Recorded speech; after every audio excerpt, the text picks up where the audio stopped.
So the movie starts off with this super upbeat 50s swing track fading into the radio, and we get the first shot of the film. Okay, so everything immediately just kind of hurts my eyes, and everything going on here feels so horribly stilted that every time I watch it, I just kind of, ugh. The CGI is shitty here, and this entire scenario and chain of events is so...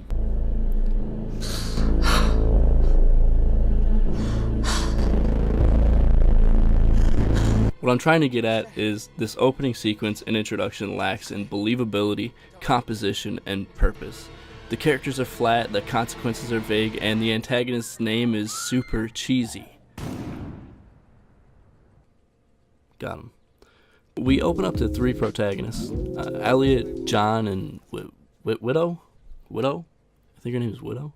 Discussing in a definitely dude bro fashion about how they're renting a fantastic place 20 minutes away with a key under the mat. Cutting to its grand reveal, it's an old Victorian home, complete with brick walls and crooked shutters alike. This couple discuss furniture placement or lack thereof, and bro calls homie down to Then we have this stilted conversation that's clearly an attempt to kinda connect the characters or establish their relationship, and after a few blank lines, underutilized foreshadow tropes, and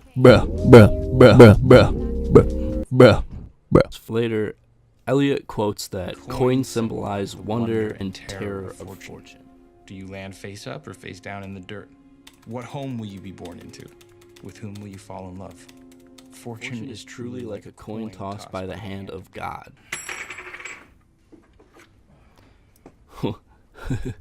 What a coinkydink. Okay, now we're having a party. Yeah, we're having a party, and there's beer and liquor and a fucking 6-year-old or whatever. Yeah, and Elliot's brother's like, yeah, dude, are you like ready for this? And Elliot's all like, yeah, dude, I'm ready, man. And his brother's like, oh, be a kid, man. You're a kid. You know, kid. Can I call you kid? And then, Jesus, it's a good thing you're not jealous. Meanwhile, oh God, what is that? I think I'm. And then they bro, and Elliot shows the kid how to bro, and then he bros his way upstairs and sees the words "the bye-bye man." And now the house is being saged, but not like because they already knew, just because that's what college kids do and stuff. And also, this girl can read thoughts, so she used her powers to seduce John Bro. But only after this. Look, I'm not gonna lie to you. It's an abomination. Don't say it. Don't say it. Don't think it. Don't say it. Don't think it. Don't say it. Don't think it. Don't say it. Don't think it. Don't say it. Don't think it. Don't say it. Don't think it. Don't say it. Don't think it. Don't say it. Don't think it. Don't say it. Don't think it. Hamburger. Then, Elliot Bro wakes up to an alarm that says it's time to party. But there's a dude in the corner being totally creepy, so he's like... And then his girlfriend turns to him and says... I love you, John. What? What the f- So I wasn't joking when I said Kim seduces John, but unfortunately, he couldn't make his pee-pee work.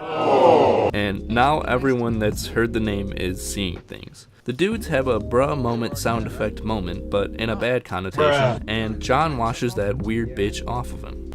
And now I'm gonna wash her off. The girl's grown. Fuck yeah.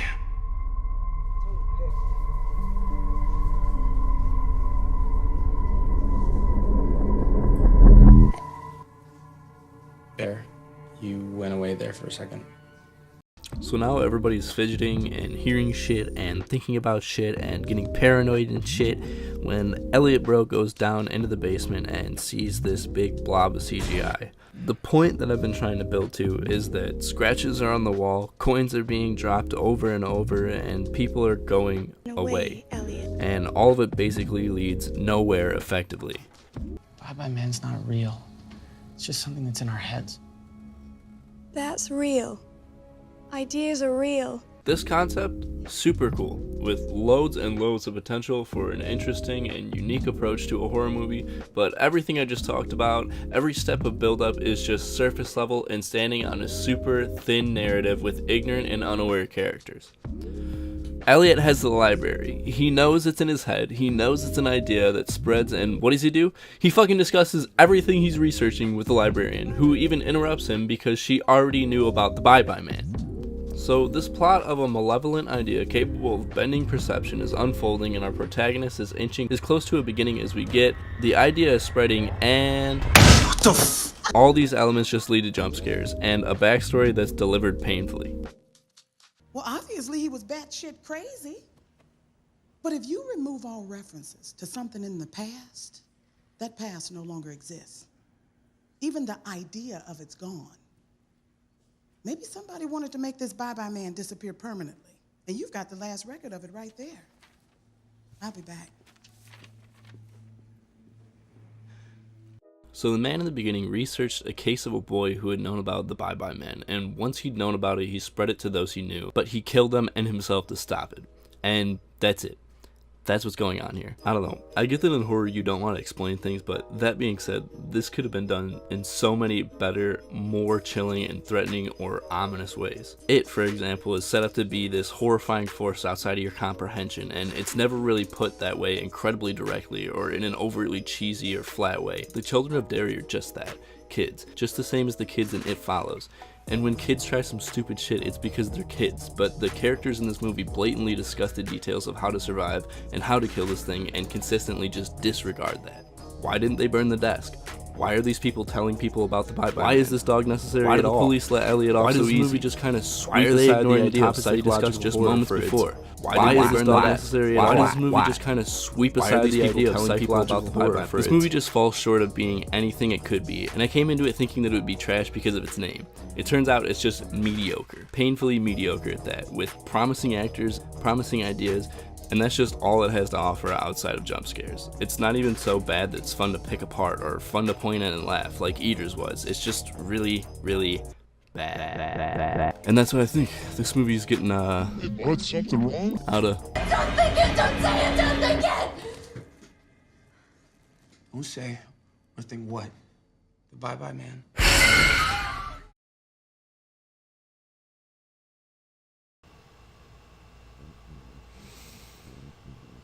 Yeah. Yeah, okay. And what if he's not there? I hope you're right on this one.